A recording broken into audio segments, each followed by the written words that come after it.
to a lot of us, is really quite an achievement to be thought of as a real Celtic. What it means to be a Boston Celtic is there's a lot of tradition.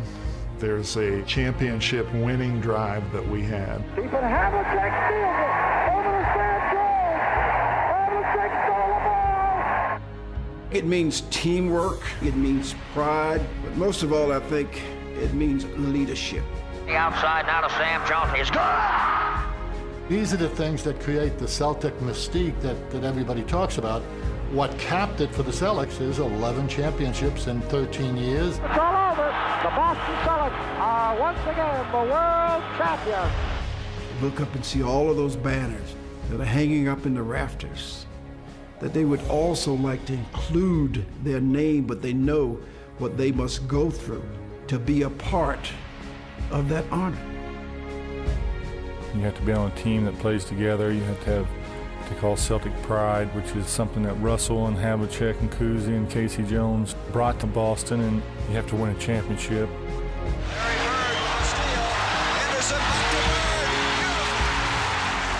Celtic green is the unique green. It's a long history, a tradition of excellence, of great players. It means so much, and I think everybody knows the tradition of the Boston Celtics.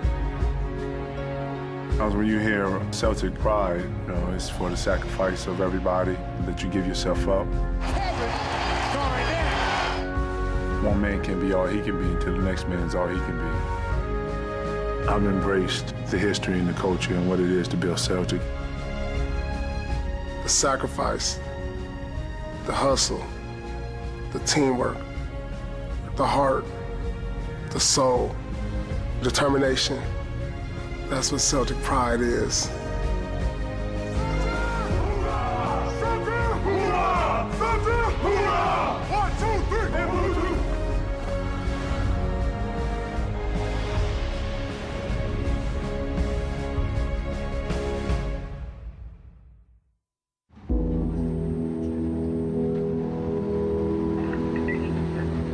North Station, next stop, North Station.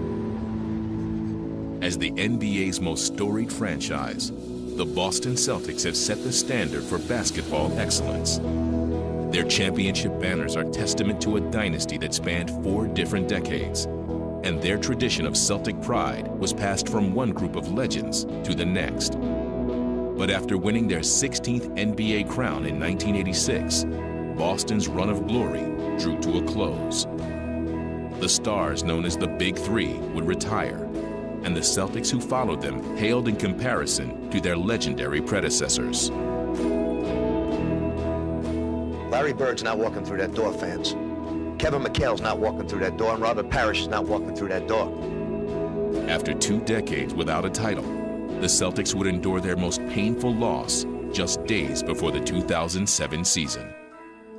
A giant in the world of sports has died. Celtics legend Red Auerbach died Saturday at 89. Quite simply, Red Auerbach was the Boston Celtics, their unquestioned leader when they were among the most successful franchises in all of sports.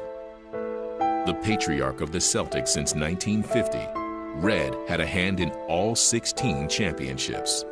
I think it was difficult on the city of Boston and all the people that, you know, had grown to love Red. And Red was kind of a figurehead of Celtic tradition and Celtic lore. I was a player that was drafted by Red, and Red had a great deal of influence on me coming back to the Celtics. And he was so important to our fans and to the tradition of the Celtics.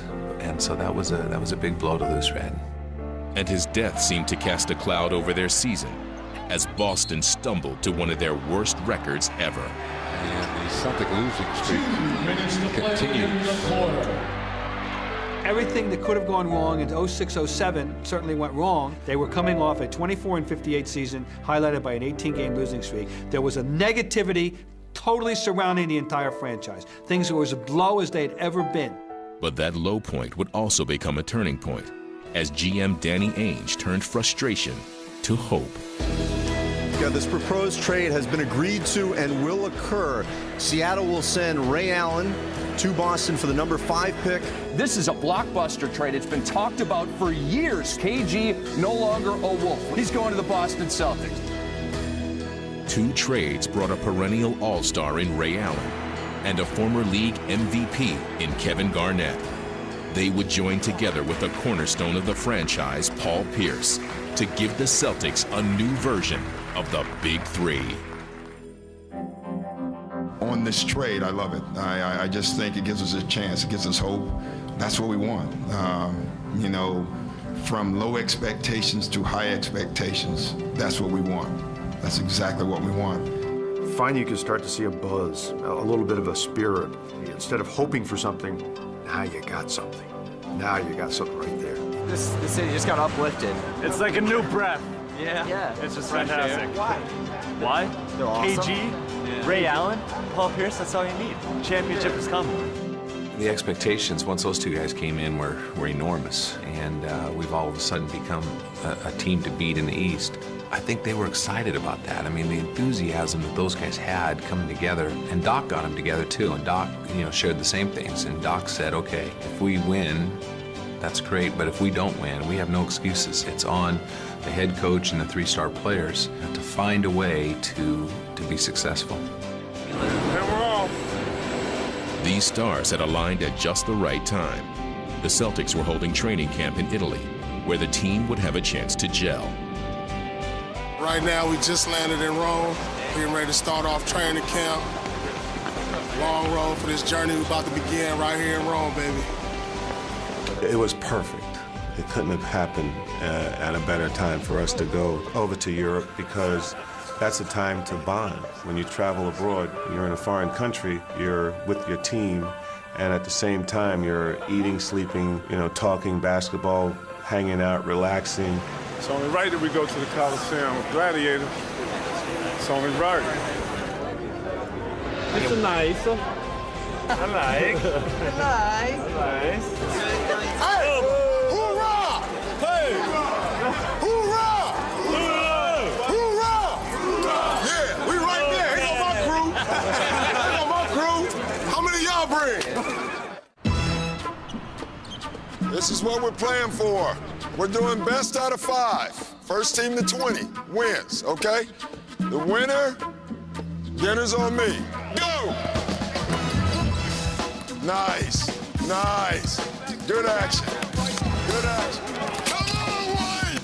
Now you had practice in 2 days, and the grind was coming in, but at the same time, we had a new team. Oh! 20! And you could see the bonding, and you could see almost all of us coming together. Nice jam. This one, I like this one. You feel like you got a little bounce on you. To get Kevin and Ray and Pose and Eddie and these new guys, it was like a breath of fresh air. And I think a lot of the guys are anxious to get started. It's a lot of fun. You one of the best shooters in the world. You don't need no adjustments. You're right about that. You ain't gonna argue with me on that one. Trying to blend his new ingredients into a unified team, head coach Doc Rivers would find their word to live by. Once we got the Big Three, I was in search of something that I thought could bond us as a group. And we brought in a guy named Kita from South Africa. And the first thing he said is, guys, right now everything is great for your basketball team. But there's gonna come a moment where you're gonna face unreal adversity. And that's when the word Ubuntu and playing together will come through for you. And this word captured me right away. A person is a person through other people. I can't be all I can be unless you are all you can be. It's a way of life. It's not just a word. You live Ubuntu. Hey, let me get on your back. Hey, I'm gonna get on your back many nights this year. Many nights. And ditto. Yeah. I think a lot of times when you hear Celtic pride, it's very similar to Ubuntu. It's for the sacrifice of everybody, and Ubuntu is the symbol of togetherness. Ubuntu, we do everything together. Hey, we all gotta go. Let's all go. Ubuntu. Ubuntu. Y'all go to dinner, I'll pay for all y'all. Yeah. Hey, this is the start of something real special, y'all. Look, we stay together. Only people who can beat us is ourselves, right here. Right.